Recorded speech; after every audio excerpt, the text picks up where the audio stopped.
오늘 이 아침 우리에게 주시는 하나님의 말씀 여호수아 16장 5절에서 10절의 말씀이 되겠습니다.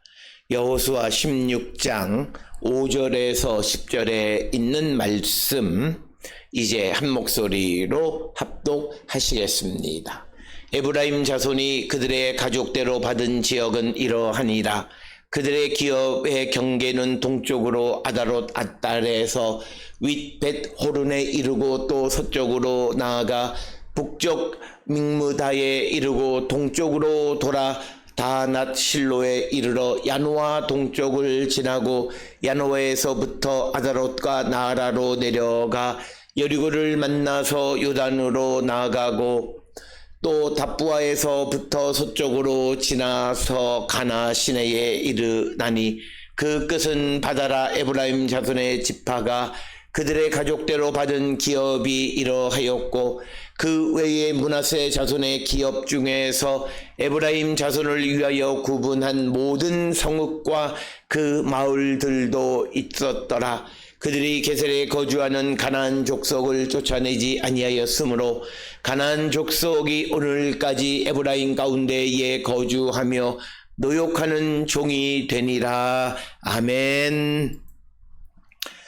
오늘 우리가 함께 읽은 여호수아 16장 5절로부터 10절은 이제 요셉의 자손들 가운데에서 먼저 에브라임 자손들이 기업으로 받은 그 지역의 경계에 대해서 언급하고 있는 것이 오늘 주시는 5절로부터 10절까지의 말씀이 되겠고, 특별히 오늘 주시는 이 본문에서 이 그 경계를 언급하는 방식을 보게 되면 이 남쪽, 동쪽, 그리고 북쪽, 서쪽 경계에 대해서 언급하고 있는 것을 우리가 보게 됩니다.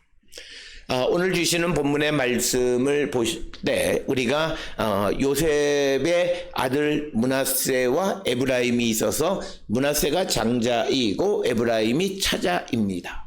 그럼에도 불구하고 오늘 주시는 5절로부터 10절에 에브라임을 먼저 언급하는 이유가 무엇인가 라고 하는 것에 대한 성경적 답을 얻어야 합니다.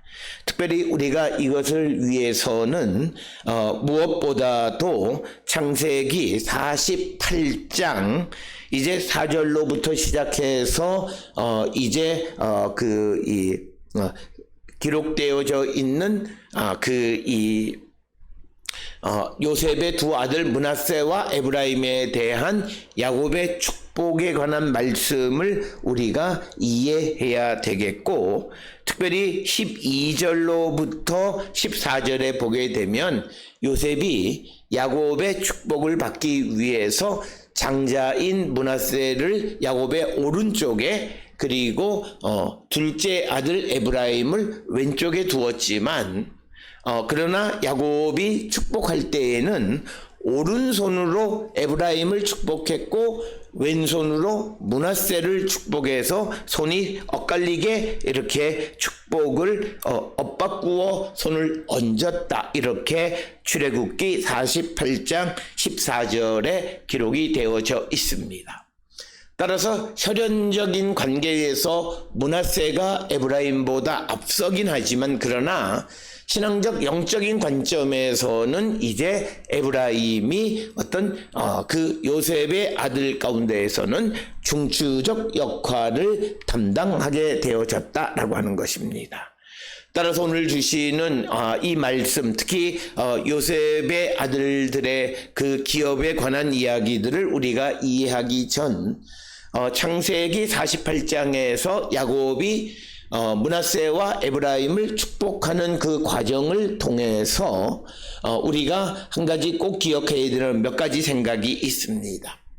특별히 오늘 주시는 본문을 통해서 하나님께서 므낫세보다 에브라임을 오른손으로 성경에서는 오른손으로 축복한 것이 왼손으로 축복한 것보다 훨씬 더 우월하다라는 인식을 가지고 있었습니다. 이것을 통해서 하나님은 인간의 혈연적인 서열보다 하나님의 선택을 더 중요하게 여기고 인간의 서열이 하나님의 선택에 의해서 뒤집혀진다라고 하는 것을 우리에게 보여주고, 그것은 단지 므낫세와 에브라임의 관계에서만이 아니라 그의 아버지인 요셉과 나머지 야곱의 아들들과의 관계 속에서도 요셉이 하나님의 택함을 받아서 형제들보다 그 우월한 높은 지위에 좀 더 중요한 역할을 담당하게 되어지는 하나님의 선택이 혈연적인 서열보다 앞서는 것을 우리에게 보여주는 그런 말씀이 되겠고,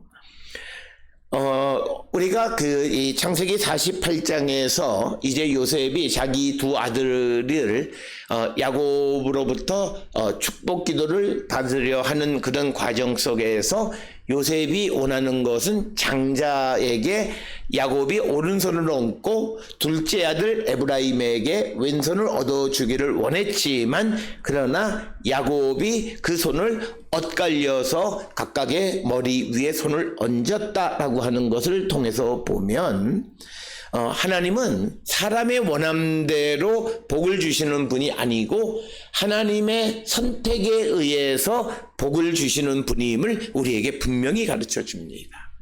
따라서 오늘 우리가 살고 있는 이 세상 속에 모든 것이 어떤 혈연적인 관계 속에서 어떤 자연적인 질서 속에서 운행되어지는 것처럼 인식되어지지만, 그러나 우리가 신앙을 가지고 있었다라고 하는 것은 우리 인간적인 순서나 서열이라는 것이 하나님의 선택에 의해서 얼마든지 바뀔 수 있다라고 하는 것을 인정하는 것이 믿음의 관계, 믿음의 삶이다. 그래서 나중된 자가 먼저 된다든지, 특별히 우리가 잘 아는 로마서 2장 이 28절 29절에서 사도 바울은 표면적 유대인이 아니다, 즉 철통적으로 유대인이 아니라 이면적 유대인이다, 이렇게 이야기할 뿐만 아니라 표면적 육신의 할례가 아니라 마음의 할례가 진정한 의미의 할례라고 말하는 것 역시도 모든 것이 하나님의 선택에 의해서 바뀔 수 있다라고 하는 그 가능성을 열어놓고 살아가는 것이 믿음의 관계이고 믿음의 삶이다. 이것을 우리에게 보여주는 것이 므낫세와 에브라임의 관계 속에서 에브라임 자손에 대한 것, 에브라임이 마치 요셉의 장자처럼 앞서게 기록되어지는 이유이다라고 하는 것입니다. 그렇기 때문에 오늘 주시는 본문에서도 에브라임 자손의 기업에 관한 것이 여호수아 16장 5절로부터 10절에, 그리고 다음 장 17장에 므낫세 반지파 가운데에서 땅을 얻은 사람들의 그 기업에 대한 것이 그 다음에 기록되어져서, 혈연적으로 므낫세가 장남이긴 하지만 그러나 하나님의 선택을 받은 에브라임이 항상 므낫세보다 앞선다라고 하는 것입니다. 뿐만 아니라 우리가 북왕국과 남왕국이 나뉘어졌을 때 북왕국 이스라엘의 주도적 역할을 한 것이 에브라임 지파였다라고 하는 것을 우리는 너무나 잘 알고 있습니다. 따라서 오늘 주시는 5절로부터 10절에 에브라임 자손들이 기업을 분배받는 이야기를 우리가 들어가기 전에 이 요셉의 두 아들 가운데에서 에브라임이 므낫세보다 혈연적 관계를 뛰어넘어서 에브라임을 더 중하게 여기시는 이유는 하나님의 선택에 의한 것이다 라고 하는, 이 하나님의 선택을 인정하며 살아가는 것이 믿음의 삶임을 우리에게 가르쳐주고 있는 그런 말씀이 되겠습니다. 자, 그래서 오늘 주시는 본문의 말씀에 보게 되면 에브라임 자손들이 가족대로 받은 지역은 그들의 기업의 경계는 동쪽으로 아다롯 앗달에서 윗벳호른에 이른다, 이렇게 기록을 하고 있습니다. 그리고 또 6절에 의하면 서쪽으로 나가 북쪽의 믹무다에 이르고 동쪽으로 돌아 다낫 실로에 이르러 야노아 동쪽을 지난다. 이렇게 기록하고 있습니다. 오늘 주시는 본문에 등장하는 그 5절에 아다롯 앗달이라고 하는 곳이 어디냐라고 하는 것에 대해서 아마도 아다롯 앗달은 아다롯과 같은 지명일 것이고 아다롯은 엘비레라는 곳의 남쪽에 있는 키르베트 아타라가 바로 아다롯 또 아다롯 앗달일 것이다. 이렇게 추정을 하고 또 그 다음에 등장하는 5절에 윗벳 호르는 또 어디냐 이것에 대해서는 우루 알파카라고 하는 곳이 바로 이 윗벳 호른일 것이다. 이렇게 추정을 합니다. 그러면서 6절에서는 서쪽으로 나가 북쪽 믹무다에 이르고 동쪽으로 돌아 다낫 실로에 이르러 야노아 동쪽을 지나고, 그래서 여기에서도 믹무다는 세겜 남쪽 4km 위치하고 있는 키르베트 엔 테비라고 하는 곳이 아마도 믹무다일 것이고, 그 다음에 등장하는 것이 다낫 실로인데 이것은 키르베트 타나 엘 포카와 동일시하지만 그러나 그것은 정확하지는 않다. 그 다음에 등장하는 것이 야노아이고 이 야노아는 우리가 에브라임 지파의 북쪽 경계에 있는 그런 도시로 이해를 하고 있습니다. 그 다음에 7절에는 야노아에서부터 아다롯과 나라로 내려가 여리고를 만나 요단으로 나간다. 이렇게 기록하고 있습니다. 그래서 7절에 등장하는 것 중에서 야노아라고 하는 지역, 이 야노아는 앞에서 말씀드린 것처럼 에브라임 지파의 북쪽 경계에 있는 도시로 다나실로 다음 세겜과 아다롯과 나라 전에 등장하는 요단 계곡에 있는 도시로 언급이 되어 있지만 정확하게 야노아의 위치가 어디인지는 알 수가 없다. 그 다음에 나라라고 하는 곳은 키르베트 엘 아이유시와 동일시하고 있습니다. 앞에서도 말씀을 드렸습니다만 이처럼 이 성경에 등장하는 또 기업을 나누는 것에 등장하는 여러 지명들에 대해서 성경에 언급되어 있고 그것이 오늘날 어디이냐를 결정하는 일은 쉬운 일은 아니고 그 연구자들 특히 주석가들 학자들에 의해서 여기다 저기다라고 하는 여러 지역들이 등장하지만 그러나 정확하게 그 지역을 알기는 어렵다. 그래서 우리가 주석책들을 참고하면 여러 지역 각기 다르게 등장하는 경우들이 있는데 그것을 틀렸다 이렇게 말하기는 어렵다라고 하는 것을 이해하셔야 되겠고, 그 다음에 이제 8절에 답부아에서부터 서쪽으로 지나서 가나 시내에 이르나니 그 끝은 바다라. 그래서 8절 하반절에 에브라임 자손의 지파가 그들의 가족대로 받은 기업이 이러하였고 이렇게 기록하고 있습니다. 특별히 8절에 등장하는 답부아라고 하는 것은 탑부아 즉 사과라고 하는 뜻을 가지고 있고, 아마 이 답부아가 어디냐라고 하는 것은 아제카 남동쪽 5km에 위치하고 있는 베이트 네티프와 동일시하고, 그 다음에 이제 가나 시내에는 에브라임과 므낫세를 나누는 시내로서 오늘날 와디 카나부루 또 야르콘 강의 지류인 와디 카나부루가 바로 가나 시내일 것이다 이렇게 추정을 합니다. 따라서 오늘 주시는 6절, 7절, 8절에서는 이 에브라임 자손들이 거주하고 있었던 지역의 경계를 동쪽, 그러니까 남쪽, 동쪽, 북쪽, 서쪽의 경계에 대해서 언급하고 있습니다. 그런데 오늘 주시는 본문의 말씀에 의하면 그 외에 므낫세 자손의 기업 중에서 에브라임 자손을 위하여 구분한 모든 성읍과 그 마을도 있었더라. 그러니까 오늘 주시는 이 구절의 말씀의 의미는 므낫세 자손의 땅에 에브라임 지파의 도시가 있었다라고 하는 것을 우리에게 가르쳐 주는 말씀이 되겠습니다. 특별히 오늘 주시는 이 구절과 같은 상황에 대해서 우리가 이 여호수아 17장 8절 9절에 보면 이렇게 기록이 되어 있습니다.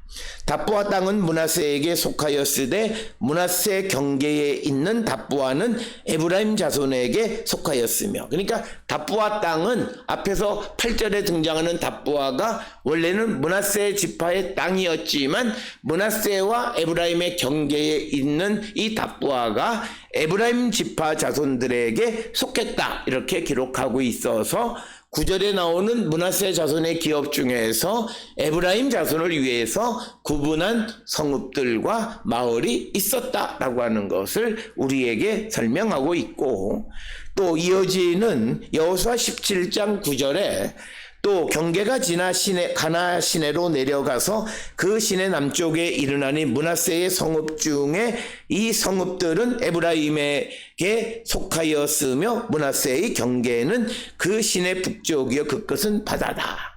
그러니까 오늘 주시는 이 9절의 말씀은 여호수아 17장 9절에 8절 9절에 의하면 답부아라든지 가나 시내에 있는 성읍과 그 성읍들은 원래는 므낫세 지파의 땅이었지만 그 지역들이 경계에 위치하고 있기 때문에 에브라임 자손들에게 속했다라고 하는 것입니다. 그래서 오늘 주시는 9절이나 여호수아 17장 8절 9절은 므낫세 지파와 에브라임 지파, 즉 므낫세의 북쪽 경계, 므낫세의 남쪽 경계와 에브라임의 북쪽 경계의 경계가 명확하지 않았다는 것을 우리가 보여주는 이야기입니다. 이것은 마치 유다 지파와 베냐민 지파의 경계가 어느 도시는 유다 지파에 속해 있다가 또 어떤 목록에서는 그 베냐민 지파에게 속한 도시들이 있습니다. 그 가운데 가장 대표적인 곳이 우리가 예루살렘이 되겠습니다. 예루살렘에 대해서는 우리가 보편적으로 예루살렘은 유다 지파의 자손들의 땅이다, 이렇게 이해하고 있습니다. 그러나 우리가 여호수아 18장 11절 이하에 나오는 베냐민 지파의 경계와 그곳에 있는 이 도시들의 목록들을 보게 되면 특별히 여호수아 18장 28절에 예루살렘이 베냐민 지파의 땅에 속해 있다. 그래서 이것은 여호수아 15장에 유다 지파의 자손들에게 분배되어진 그 땅의 목록과 비교해 봤을 때 차이가 있다라고 하는 것. 그와 마찬가지로 오늘 주시는 므낫세와 에브라임 자손들의 경계에 있는 지역들이 땅에 므낫세 지파의 땅에 있기는 하지만 에브라임에게 속한 곳이 있기도 하다. 그래서 우리가 이런 것들을 통해서 알 수 있는 것은 그 보더라인에 위치하고 있는, 경계에 위치하고 있는 도시들은 시대에 따라서, 역사적 정황에 따라서 그들이 어디에 속하는가가 결정되어지는 것. 그래서 우리가 경우에 따라서 북쪽 지파가 힘을 얻었을 때는 베냐민 지파의 땅이나 유다 자손의 땅들이 북쪽에 속하는 경우들이 있고, 또 반대의 경우에는 남쪽 유다 지파에게 속하는 경우도 있다라고 하는 것을 우리가 알 수 있습니다. 따라서 오늘 주시는 본문은 우리가 대략적으로 이 기록이 어느 시대의 기록이냐를 우리가 추정하는 데에 근거가 되기는 하지만, 그러나 오늘 주시는 구절을 통해서 정확하게 이 목록이 어떤 시대의 목록이다를 결정하기는 매우 어렵다라고 하는 겁니다. 그러면서 10절에 그들이 게셀에 거주하는 가나안 족속을 쫓아내지 아니하였으므로 가나안 족속이 오늘까지 에브라임 가운데에 거주하며 노역하는 종이 되니라. 그래서 오늘 주시는 본문의 말씀에서는 유다 지파의 자손들도 마찬가지고 그들이 다 가나안 사람들을 완전하게 쫓아내지는 못하고 남겨진 자들이 있었는데 오늘 주시는 10절에 의하면 게셀에 있는 가나안 족속을 쫓아내지 못했다. 오늘 주시는 본문에 등장하는 게셀은 일반적으로 텔 엘 야자르라고 하는 곳으로 추정하는데 그곳에 가나안 족속들이 계속 거주하고 있으면서 에브라임 지파의 자손들을 위해서 노역을 하고 있었다라고 하는 것이 오늘 주시는 말씀이 되겠습니다. 따라서 오늘 주시는 에브라임 자손들의 기업에 대해서는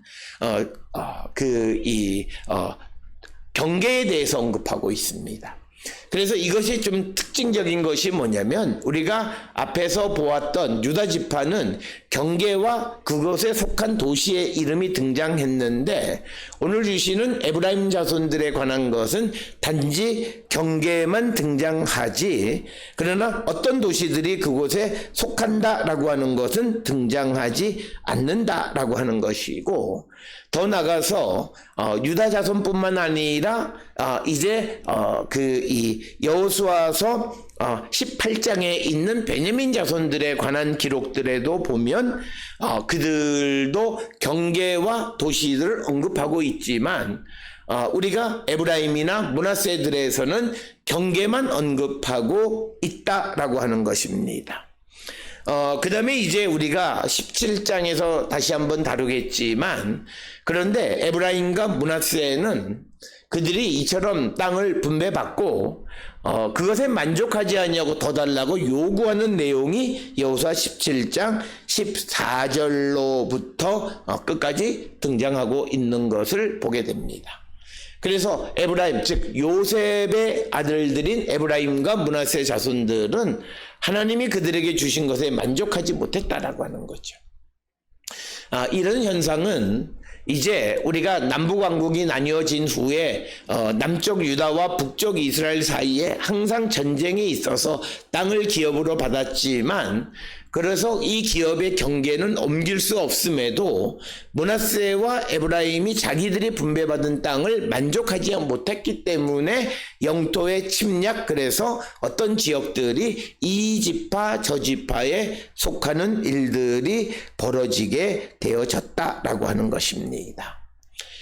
그래서 오늘 주시는 본문의 말씀에서 에브라임 자손들이 먼저 그 땅을 기업으로 분배받았다라고 하는 내용을 언급하고 있습니다. 따라서 에브라임이 므낫세보다 먼저 언급되어진 것을 통해서 하나님은 인간의 서열을 하나님의 선택으로 뒤바꾸시는 분이시다. 그리고 인간이 원하는 것대로 되어지는 것이 아니다라고 하는 것을 보여주고 혈연적인 것보다 하나님의 선택, 예수 그리스도를 믿는 믿음을 더 중시 여기는 것이 믿음의 삶임을 우리에게 보여주는 것이 이 에브라임 자손들의 영토 분배에 관한 것이 장자인 므낫세 자손들에 관한 기록보다 먼저 등장한 그런 이유이다라고 하는 것. 그래서 오늘 주시는 본문에 하나님의 선택은 이 세상의 그 어느 것보다도 우선하는 것임을 우리에게 보여주는 것이 오늘 주시는 말씀이 되겠습니다. 따라서 오늘 우리가 이 땅을 살아갈 때에도 항상 하나님의 선택 가운데 살아가는 자들 그리고 하나님의 선택에 의해서 모든 일을 행하며 살아가기를 결단하는 우리가 되어서 하나님의 은혜 속에 하나님의 축복 가운데 살아가는 우리 모든 성도들이 될 수 있기를 주의 이름으로 축원합니다.